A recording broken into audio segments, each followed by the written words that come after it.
Bismillahirrahmanirrahim. Assalamualaikum warahmatullahi wabarakatuh. Sahabat Dakwah Tauhid Bugis, yang makukoy, kita sedang berada di lokasi Masjid Quba.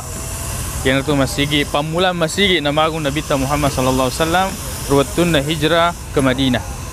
Jadi jarak Masjid Quba dari Masjid Nabawi itu kurang lebih 5 km. Ya.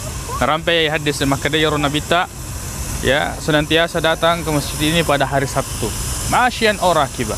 Betuanna malalangega yarega engka nato-natonangi. Artinya berkendara. Jadi ini menceritakan tentang keutamaan masjid ini. Dia sengi Quba Quba itu sebenarnya asebubung nama sumur yang kemudian itu menjadi nama kampung. Kemudian mencaji ni asalnya yawe masjid na bangunan Nabi Muhammad sallallahu alaihi wasallam. Nabi Nabi tak narekon atamaki masjid dan apa ujiwi maksudnya beliau memakruhkan tidak senang keluar dari masjid ini sangadina pegoi sempajang duan rakang.